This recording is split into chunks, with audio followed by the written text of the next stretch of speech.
Welcome to Preamble Education. Welcome to another session about Education Commissions. Education കമ്മീഷൻസിൽ നമുക്ക് പഠിക്കാനുള്ള ഇന്ന് നമ്മൾ പഠിക്കുന്നതെന്ന് പറയുന്നത് സെക്കൻഡറി എഡ്യൂക്കേഷൻ കമ്മീഷൻ 1950 to 1953. അതായത് സെക്കൻഡറി എഡ്യൂക്കേഷൻ കമ്മീഷൻ എന്നുള്ള പേരിൽ നിന്ന് തന്നെ നമുക്കൊരു ചോദ്യം എക്സ്പെക്റ്റ് ചെയ്യാം.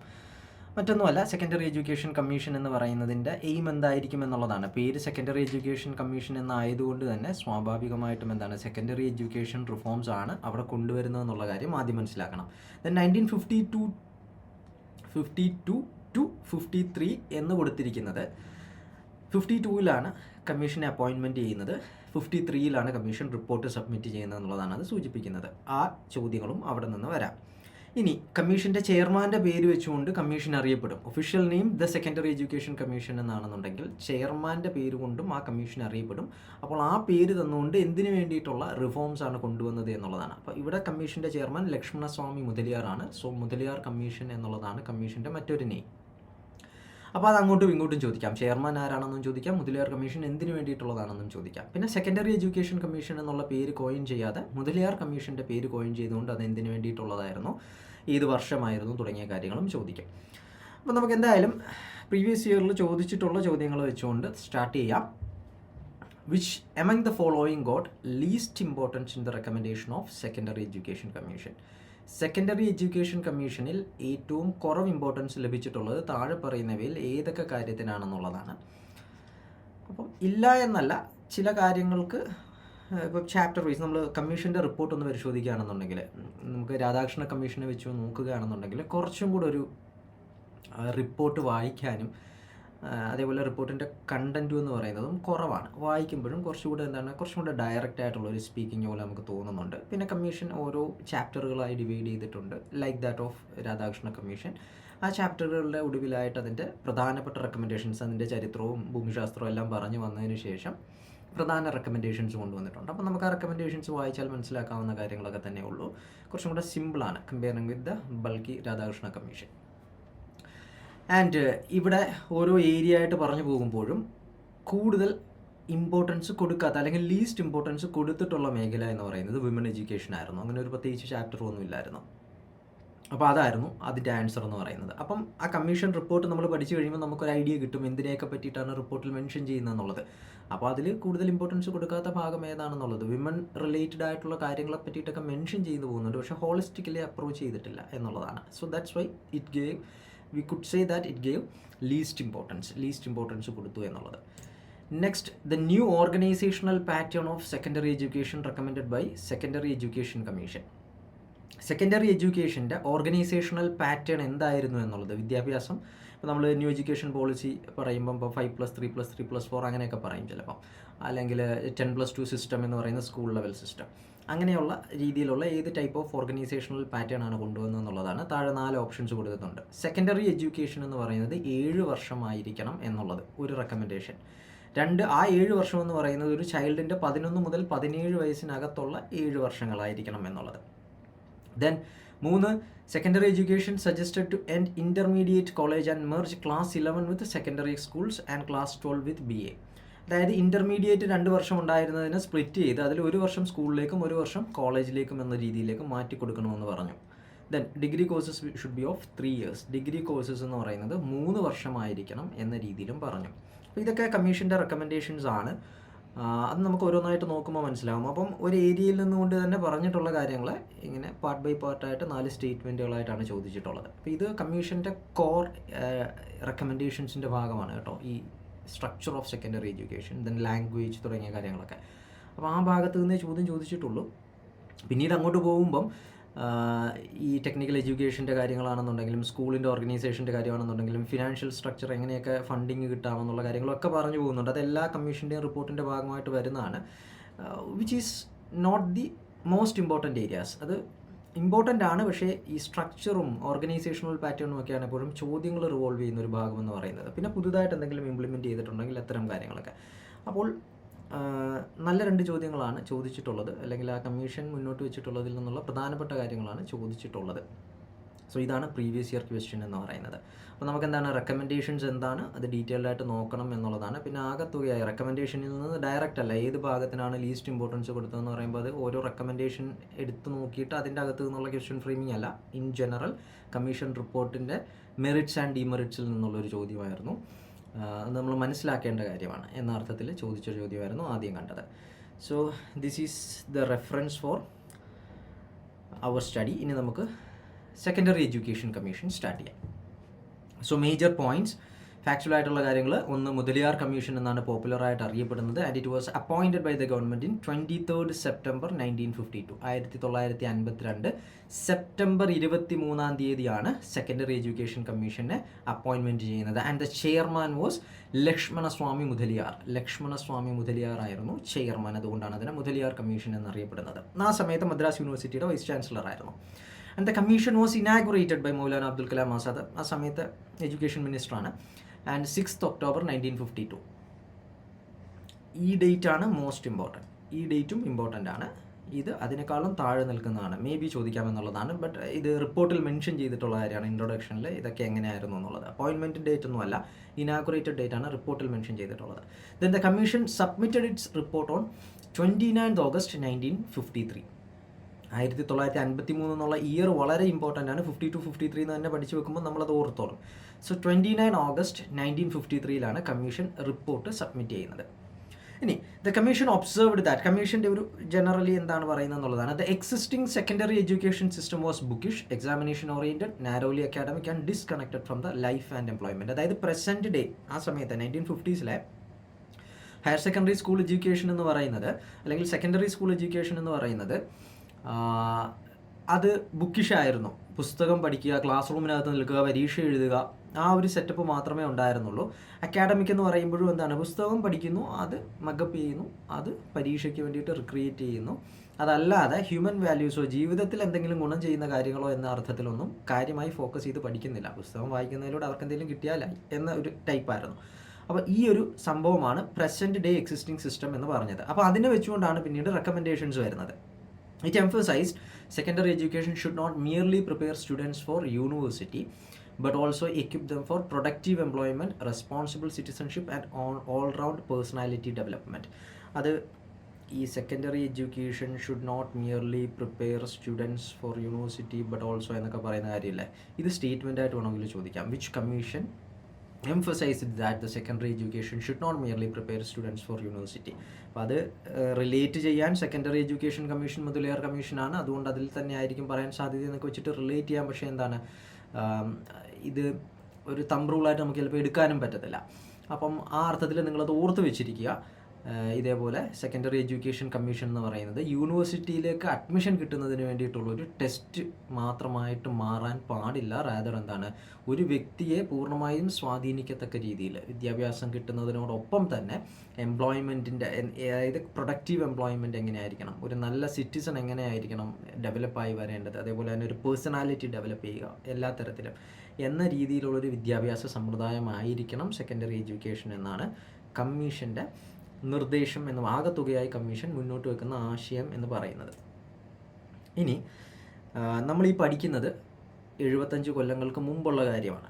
അപ്പോൾ ആ സമയത്ത് എഡ്യൂക്കേഷണൽ റിഫോം എന്നുള്ള അർത്ഥത്തിൽ കൊണ്ടുവരുമ്പം അവിടെ പറയുന്ന ചില കാര്യങ്ങളൊക്കെ എന്ന് പറയുന്നത് ഇന്ന് പ്രാവർത്തികമായി ലൈക്ക് എ ന്യൂ നോർമൽ എന്ന രീതിയിൽ നമുക്കറിയാവുന്നൊരു കാര്യമാണ്.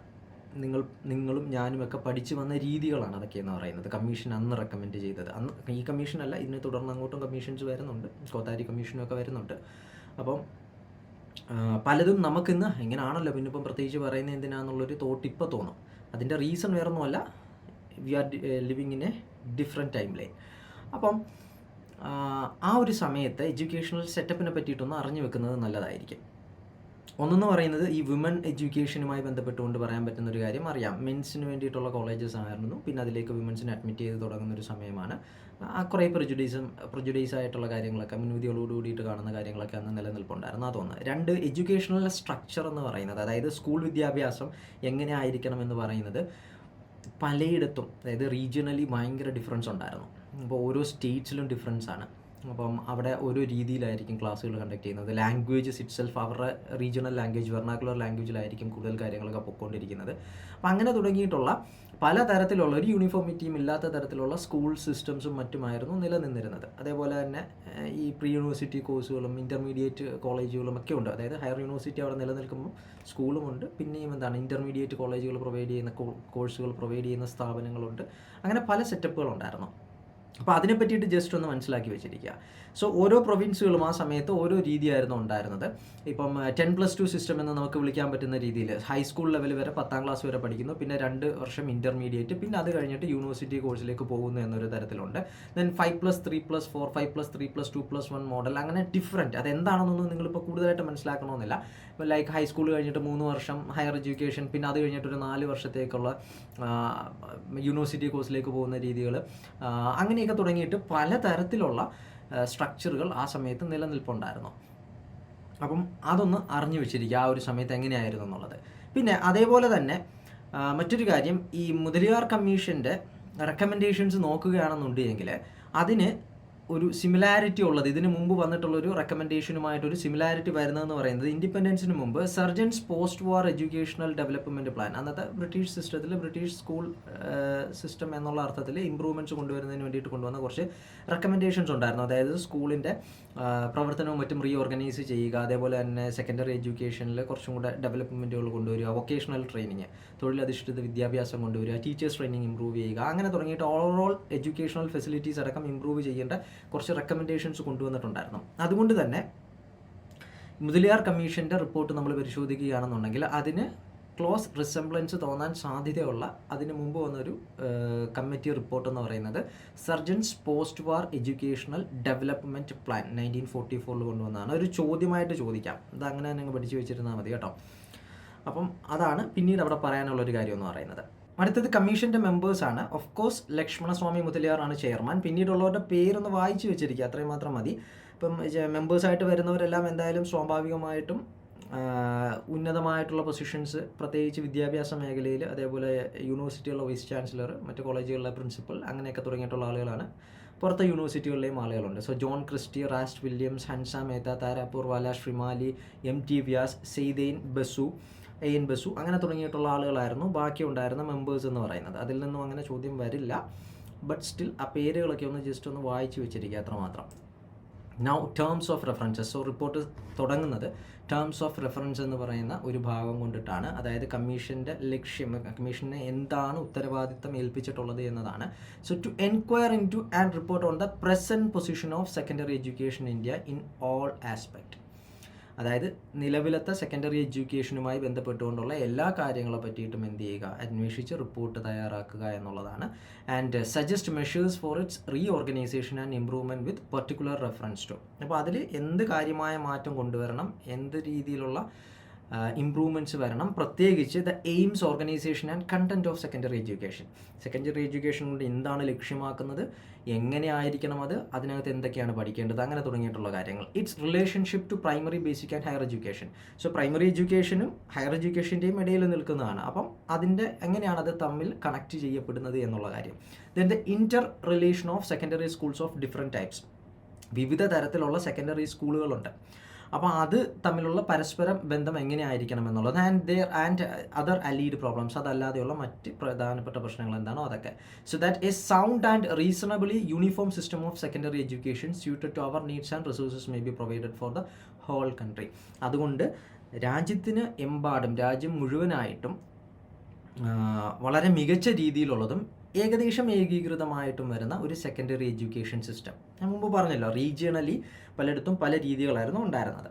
അപ്പോൾ അത് മാറ്റിക്കൊണ്ട് രാജ്യത്തിനകത്ത് ഏകദേശം ഒരേപോലെ വരുന്ന എല്ലാ ഏരിയയും ടച്ച് ചെയ്യുന്ന തരത്തിലുള്ള ഒരു സെക്കൻഡറി എഡ്യൂക്കേഷൻ സിസ്റ്റം കൊണ്ടുവരിക എന്നുള്ളതാണ് കമ്മീഷനെ ഏൽപ്പിച്ചിട്ടുള്ള ഉത്തരവാദിത്തം എന്ന് പറയുന്നത്. അല്ലെങ്കിൽ അതിന് വേണ്ട റിപ്പോർട്ട് തയ്യാറാക്കുക എന്നുള്ളതാണ് കമ്മീഷനെ ഏൽപ്പിച്ചിട്ടുള്ള ഉത്തരവാദിത്തം എന്ന് പറയുന്നത്. So now ബിഗിന്നിങ് with the major recommendations. പ്രധാനപ്പെട്ട റെക്കമെൻഡേഷൻസുമായിട്ട് നമ്മൾ സ്റ്റാർട്ട് ചെയ്യുകയാണ്. ഈ പ്രധാനപ്പെട്ട റെക്കമെൻഡേഷൻസ് ഇനി അങ്ങോട്ട് ഓരോ ടൈറ്റിലിൻ്റെ അണ്ടറിലായിട്ട് നമ്മളങ്ങ് പറഞ്ഞു പോവുകയായിരിക്കും ചെയ്യുന്നത്. അപ്പോൾ ഏറ്റവും ഇമ്പോർട്ടൻ്റ് ആയിട്ടുള്ളവയായിരിക്കും നമ്മൾ ഡിസ്കസ് ചെയ്യുന്നത്. അപ്പോൾ അതിൽ പരീക്ഷയ്ക്ക് ചോദിക്കാൻ സാധ്യതയുള്ള most important one. The first one is the reorganisation of aims of secondary education. അപ്പോൾ ആദ്യം പറഞ്ഞായിരുന്നല്ലോ കമ്മീഷനെ ഏൽപ്പിച്ചിട്ടുണ്ടായിരുന്ന എയിം, കണ്ടൻറ്റ്, ദെൻ സ്ട്രക്ചർ, ഈ കാര്യങ്ങളൊക്കെയാണ് അവർ ചെയ്യേണ്ടത്. അപ്പോൾ ആദ്യം തന്നെ എന്താണ് സെക്കൻഡറി എഡ്യൂക്കേഷൻ്റെ ലക്ഷ്യങ്ങളെ ഒന്ന് റെഡിയാക്കിയെടുത്ത് ഒന്ന് റീഓർഗനൈസ് ചെയ്തെടുത്ത്, അതായത് എന്തൊക്കെയാണ് വേണ്ടതെന്നുള്ളത്. So the first one is to produce ideal citizens. Okay, മാതൃകാപരമായിട്ടുള്ള പൗരന്മാരെ സൃഷ്ടിക്കുക എന്നുള്ളത്, അല്ലെങ്കിൽ ഏറ്റവും ഉന്നതമായ തലത്തിൽ നിൽക്കുന്ന പൗരന്മാരെ സൃഷ്ടിക്കുക എന്നുള്ളത്. The ultimate aim of the secondary education is to develop responsible, disciplined and socially conscious citizens. ഉത്തരവാദിത്തമുള്ള, ഡിസിപ്ലിൻഡ് ആയിട്ടുള്ള, സമൂഹത്തിനോട് കുറച്ചെങ്കിലുമൊക്കെ ബാധ്യതയുള്ള, നല്ല ബാധ്യതയുള്ള, അല്ലെങ്കിൽ സമൂഹവുമായി ചേർന്ന് നിൽക്കുന്ന തരത്തിലുള്ള സിറ്റിസൺസിനെ വാർത്തെടുക്കുക എന്നുള്ളത്. Students should possess democratic values, moral character, leadership qualities and spirit of service. ജനാധിപത്യപരമായിട്ടുള്ള മൂല്യങ്ങളുണ്ടായിരിക്കണം, മോറലി സൗണ്ട് ആയിരിക്കണം, അതേപോലെ എന്താണ് ലീഡർഷിപ്പ് ക്വാളിറ്റി, നേതൃത്വപാഠവും ഉണ്ടായിരിക്കണം, സ്പിരിറ്റ് ഓഫ് സർവീസ്, സേവന സന്നദ്ധതകൾ ഉണ്ടായിരിക്കണം, തുടങ്ങിയ കാര്യങ്ങൾ വേണം. Then education should prepare them to contribute positively to society and nation development. രാജ്യപുരോഗതിക്കും സമൂഹത്തിനും മാതൃകാപരമായ രീതിയിൽ, അല്ലെങ്കിൽ പോസിറ്റീവായിട്ടുള്ളൊരു രീതിയിൽ ഉള്ള കോൺട്രിബ്യൂഷൻസ് കൊടുക്കാൻ കഴിവുള്ള തരത്തിലുള്ള സിറ്റിസൺസ് ആയിരിക്കണം എന്നുള്ളതാണ്. So all together mentioning about ideal citizens for a country. ഒരു രാജ്യത്തിന് വേണ്ട ഏറ്റവും മികച്ച പൗരന്മാരായി മാറുക എന്നുള്ളതാണ് ഒരു എയിം എന്ന രീതിയിൽ ഐഡൻറ്റിഫൈ ചെയ്തിട്ടുള്ളത്. 2 to improve vocational efficiency. Vocational efficiency improve ചെയ്യുക, അത് കാര്യമായിട്ട് അഡ്രസ്സ് ചെയ്തെടുത്ത് പറയുന്നുണ്ടല്ലേ. സിറ്റിസൺസിൻ്റെ കാര്യം പറയുന്നു, അവർക്ക് വിദ്യാഭ്യാസം കിട്ടുന്നു, അവരുടെ വിവരം വെക്കുന്നു എന്നുള്ള കാര്യങ്ങൾക്ക് അപ്പുറത്തേക്ക് വൊക്കേഷണൽ എഫിഷ്യൻസി എന്ന് പറയുന്ന ഒരു കാര്യത്തെ എടുത്തു പറയുന്നുണ്ട്. അതായത് വൊക്കേഷണൽ എന്ന് പറഞ്ഞാൽ വൊക്കേഷണൽ ട്രെയിനിങ് എന്താണ്? പഠനത്തോടൊപ്പം ജോലിയിൽ ഉള്ള ട്രെയിനിങ് എന്നുള്ള അർത്ഥത്തിലാണ് ആ പറയുന്നത്. So to develop dignity of labour and positive attitude towards work. അതായത് ജോലിയോട്, പ്രത്യേകിച്ച് ഫിസിക്കൽ അല്ലെങ്കിൽ സ്കിൽ ലേബറാണ് ഉദ്ദേശിക്കുന്നത്. അപ്പോൾ ആ ഒരു കാര്യത്തോട് ഒരു പോസിറ്റീവ് ആറ്റിറ്റ്യൂഡ് ഉണ്ടായിരിക്കണം, അത് ചെയ്യാനുള്ള സന്നദ്ധത ഉണ്ടായിരിക്കണം, അതിനോട് എന്താണ് ഒരു ഡിഗ്നിറ്റി, ഒരു ബഹുമാനവും കാര്യങ്ങളുമൊക്കെ ഉണ്ടായിരിക്കണം എന്നുള്ളതാണ്. അപ്പോൾ അത്തരം തൊഴിൽ ചെയ്യുന്നവരോടും അതുണ്ടായിരിക്കണം എന്നുള്ളതാണ്. Along with the development of this attitude there is need to promote technical skill and efficiency at all stages of education so as to provide trained and efficient personnel to work out schemes of industrial and technological development. ഈ ഒരു attitude കിട്ടുന്നതിനോടൊപ്പം തന്നെ എന്താണ്, ജോലിയിൽ എഫിഷ്യൻറ്റും സ്കില്ലും ഉണ്ടാക്കിയെടുക്കുകയും വേണം. ഇപ്പോൾ കൊള്ളാം, നിങ്ങളൊക്കെ നന്നായിട്ട് ചെയ്യുന്നുണ്ട്, എനിക്ക് ചെയ്യാൻ അറിയത്തില്ല എന്ന ആറ്റിറ്റ്യൂഡല്ല, ആ ജോലി ചെയ്യുന്നവരോടും ജോലിയോടും ബഹുമാനമുള്ളതിനോടൊപ്പം സ്വയം അത്തരം കഴിവുകൾ ആർജിച്ചെടുക്കാനും കഴിയണം. അത് ഇൻഡസ്ട്രിയൽ ടെക്നോളജിക്കൽ ഡെവലപ്മെൻറ്റിന് ഗുണകരമായിരിക്കും. Diversify education according to students interest and abilities. ഇനി ഓരോ കുട്ടിയുടെയും താല്പര്യങ്ങൾക്കും കഴിവിനും അനുസരിച്ചുകൊണ്ട് വിവിധ തരത്തിലുള്ള ട്രേഡുകൾ അടങ്ങുന്ന കോഴ്സുകൾ ഉണ്ടായിരിക്കണം, അല്ലെങ്കിൽ എഡ്യൂക്കേഷൻ പ്രൊവൈഡ് ചെയ്യണം, അല്ലെങ്കിൽ എല്ലാവർക്കും ഒരേ ടൈപ്പ് എന്നുള്ള അർത്ഥത്തിലാവാൻ പാടില്ല. Prepare students four gainful employment and national productivity. അങ്ങനെ പഠിച്ചിറങ്ങുന്ന ഉദ്യോഗാർത്ഥിക്ക് തൊഴിൽ കണ്ടെത്തത്തക്ക രീതിയിൽ, ഗുണകരമായിട്ടുള്ള തൊഴിൽ കണ്ടെത്തത്തക്ക രീതിയിൽ ആ കുട്ടിയെ പ്രിപ്പയർ ചെയ്തെടുക്കുക, അതുവഴി രാജ്യ പുരോഗതിക്ക് കാരണമാവുക എന്നുള്ളത്. To develop personality. അടുത്തത്, അപ്പോൾ നമുക്ക് ഒരു നല്ല സിറ്റിസൺ ആവാനുള്ള കാര്യങ്ങൾ വേണം. ഇനി തൊഴിലധിഷ്ഠിതമായിട്ടുള്ള രീതികൾ, തൊഴിലിനോട് ബഹുമാനം, തൊഴിൽ വിദ്യാഭ്യാസം തുടങ്ങിയ കാര്യങ്ങൾ. ഇനി അത് കഴിഞ്ഞിട്ട് മറ്റൊരു വശം വരുന്നുണ്ട്, ഒരു വ്യക്തി എന്ന രീതിയിലുള്ള development. Ensure all round development of the learner. ഒരു വ്യക്തിയുടെ എല്ലാ തലത്തിലുള്ള ഡെവലപ്മെൻറ്റും ഉണ്ടാകുക. Foster creativity, imagination and self expression. വിശാലമായി ചിന്തിക്കുക, ഇമാജിനേറ്റ് ചെയ്യുക, ഭാവനാപരമായിട്ടുള്ള ചിന്തകൾ, അതേപോലെ തന്നെ എന്താണ് അത് എക്സ്പ്രസ് ചെയ്യുക സ്വയം. അത് ലൈക്ക് ഒരു സയൻറ്റിസ്റ്റ് മൈൻഡൊക്കെ ഉണ്ടല്ലോ, സ്വന്തമായി കാര്യങ്ങൾ ചെയ്യുക, ഡെവലപ്പ് ചെയ്തെടുക്കുക തുടങ്ങിയ കാര്യങ്ങൾ. ആ ഒരു സെറ്റ് ഓഫ് പാറ്റേൺ അനുസരിച്ചിട്ട് തന്നെ പോവാതെ കിട്ടിയ അറിവുകൊണ്ട് പുതിയ കാര്യങ്ങൾ ചെയ്തെടുക്കുക എന്നുള്ളത്. Develop artistic, cultural and aesthetic appreciation. Other side ഉണ്ടല്ലോ, നമുക്ക് ആർട്ട് റിലേറ്റഡ് ആയിട്ട് കഴിവുകളും മറ്റു കാര്യങ്ങളൊക്കെ ഉണ്ടാവും, അത് ഡെവലപ്പ് ചെയ്യുക. Then encourage hobbies and constructive use of leisure ടൈമുകളെ ഹോബികൾ ഡെവലപ്പ് ചെയ്യുന്നതിനും ഗുണകരമായിട്ടുള്ള കാര്യങ്ങളിലേക്ക് വഴിതിരിച്ചു വിടുന്നതിനുമൊക്കെയുള്ള തരത്തിൽ ലെഷർ ടൈമുകളെ മോഡിഫൈ ചെയ്യുക തുടങ്ങിയ കാര്യങ്ങൾ. ഇതെല്ലാം എന്താണ്, ഒരു വ്യക്തിപരമായിട്ടുള്ള വികാസത്തിന് കാരണമാകുന്ന കാര്യങ്ങളാണ് അതൊക്കെയെന്ന് പറയുന്നത്. Then education for leadership. ഈ ഹെഡിങ്സ് ഒക്കെ നിങ്ങളൊന്ന് നോക്കി വെച്ചിരിക്കുക, അതായിരിക്കും ചോദ്യം വരുന്നത്. അതെന്താണെന്നുള്ളതാണ് ഞാൻ പറയുന്നത്. അപ്പം സെക്കൻഡറി എഡ്യൂക്കേഷൻ കൊണ്ട് ഇനി ഉദ്ദേശിക്കുന്ന ഒരു കാര്യം എന്ന് പറയുന്നത് ഉത്തരവാദിത്ത ബോധമുള്ള കാര്യങ്ങൾ തീരുമാനിക്കാൻ കഴിയുന്ന, അത് എല്ലാ തരത്തിലും, സോഷ്യലി ആണെങ്കിലും പൊളിറ്റിക്കലി ആണെന്നുണ്ടെങ്കിലും ഇൻഡസ്ട്രിയൽ ആണെങ്കിലും കൾച്ചറൽ ഫീൽഡിലാണെന്നുണ്ടെങ്കിലും ഇനി നമ്മളുടെ ലൊക്കാലിറ്റിയിലാണെന്നുണ്ടെങ്കിലും ഒരു ചെറിയ ഗ്രൂപ്പിലാണെന്നുണ്ടെങ്കിലും അവർക്ക് എന്താണ് കാര്യങ്ങൾ സ്വയം ചെയ്യാനും ഉത്തരവാദിത്തങ്ങൾ ഏറ്റെടുക്കാനുമുള്ള കഴിവുണ്ടാവണം. That's the kind of a leadership. Decisions എടുക്കാൻ കഴിവുണ്ടായിരിക്കണം. അങ്ങനെ എന്താണ് ലീഡർഷിപ്പ് ക്വാളിറ്റീസ് ഉള്ള ഒരു ലീഡേഴ്സായിട്ട് കുട്ടികളെ വാർത്തെടുക്കുക എന്നുള്ളത്. അതാണ് എഡ്യൂക്കേഷൻ ഫോർ ലീഡർഷിപ്പ് എന്നതുകൊണ്ട് ഉദ്ദേശിക്കുന്നത്. അപ്പോൾ നമ്മൾ ഐഡിയൽ സിറ്റിസൺ ആവണം. അതേപോലെ തന്നെ എന്താണ് വൊക്കേഷണൽ ആയിട്ടുള്ള വൊക്കേഷണൽ ട്രെയിനിങ് ഉണ്ടായിരിക്കണം. പിന്നെ എന്താണ് പേഴ്സണാലിറ്റി ഡെവലപ്പ് ചെയ്യണം.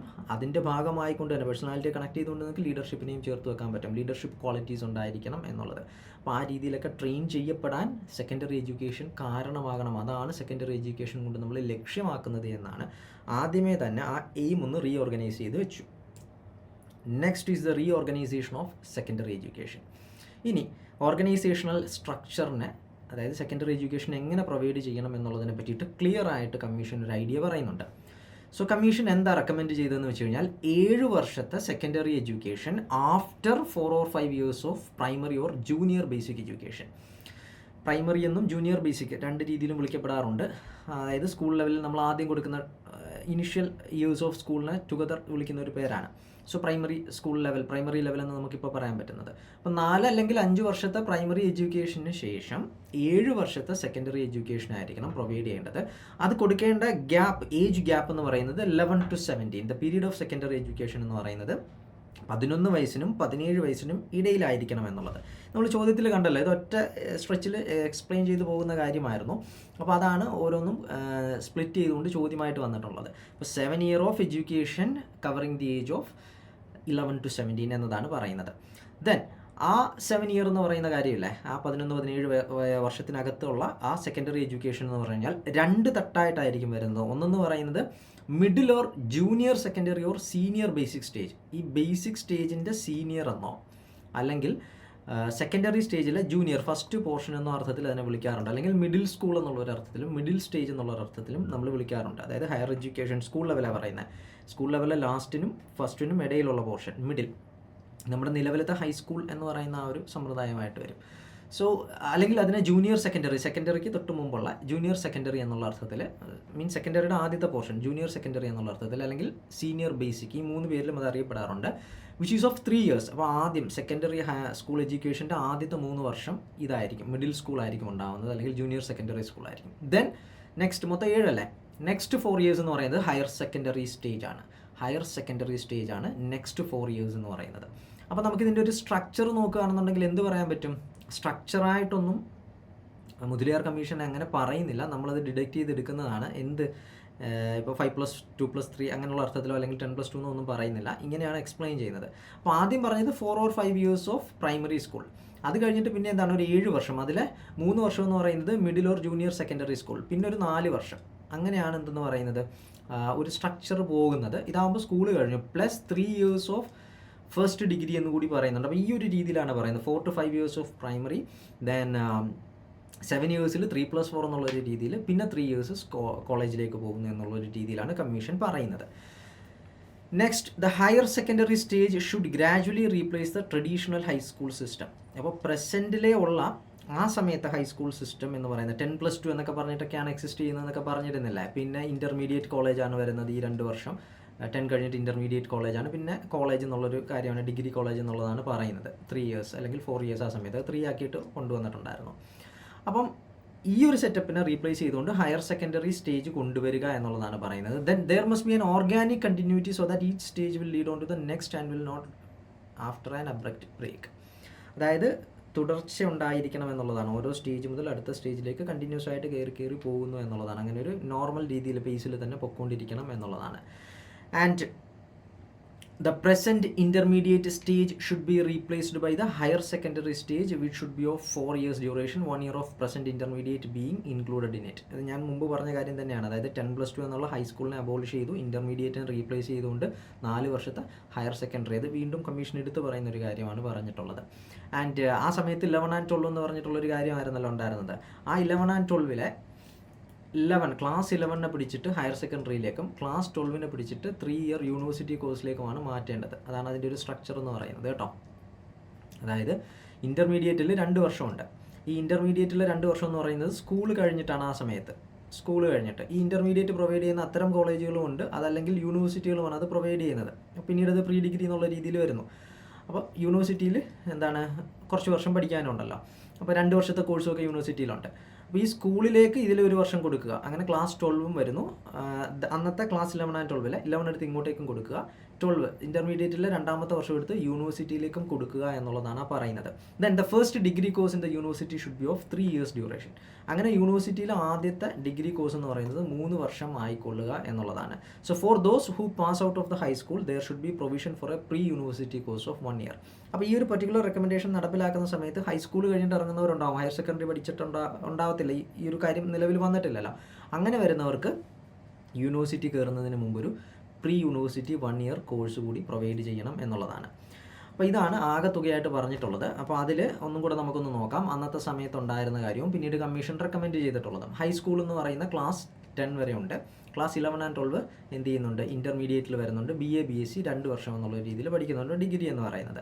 അതിലെ ക്ലാസ് 11 എന്ത് ചെയ്യുക, ജൂനിയർ ഇൻ്റർമീഡിയറ്റ് ആദ്യത്തെ ഇൻ്റർമീഡിയറ്റ് പോർഷനെ ഇങ്ങോട്ടേക്ക് ആഡ് ചെയ്യുക, ഇവിടേക്ക് പ്ലസ് ചെയ്യുക. ഇതിലെ ഈ ഒരു കാര്യത്തെ ഇവിടോട്ടേക്കും പ്ലസ് ചെയ്യുക.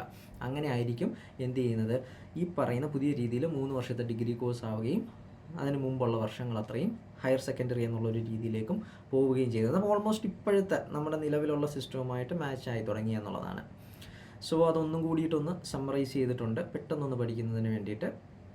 എക്സിസ്റ്റിംഗ് സ്ട്രക്ചർ എങ്ങനെയായിരുന്നു എന്നുള്ളത്. സോ പ്രൈമറി എഡ്യൂക്കേഷൻ 5ാം ക്ലാസ് വരെയുണ്ട്, പിന്നെ ഒരു മിഡിൽ സ്കൂൾ 3ാം ക്ലാസ് വരെയുണ്ട്, ഹൈസ്കൂൾ 2ാം ക്ലാസ് വരെ 2 വർഷമുണ്ട്, 2ാം ക്ലാസ് അല്ല 2 വർഷം, പിന്നെ ഒരു ഇൻ്റർമീഡിയറ്റ് കോളേജ് എന്ന് പറയുന്നത് എന്താണ് 2 വർഷം പഠിക്കാനുണ്ട്, പിന്നെയാണ് യൂണിവേഴ്സിറ്റി എഡ്യൂക്കേഷനിലേക്ക് വരുന്നത്. അപ്പോൾ അതിൽ നമ്മൾ കണ്ടു ഇൻ്റർമീഡിയറ്റ് കോളേജിനെ സെപ്പറേറ്റ് ചെയ്തുകൊണ്ട് അതിൽ 1 വർഷം എടുത്ത് ഹയർ സെക്കൻഡറിക്കും കൊടുക്കുക, 1 വർഷം എടുത്തുകൊണ്ട് ആർക്ക് കൊടുക്കുക, യൂണിവേഴ്സിറ്റിയിലെ ഫസ്റ്റ് ഡിഗ്രിക്കും കൊടുക്കുക എന്നുള്ളത്. അങ്ങനെ ഇൻ്റർമീഡിയറ്റ് കോളേജിനെ അബോളിഷ് ചെയ്യുന്നു എന്നുള്ളതാണ്, ഇൻ്റർമീഡിയറ്റ് കോഴ്സിനെ അബോളിഷ് ചെയ്യുന്നു എന്നുള്ളതാണ്.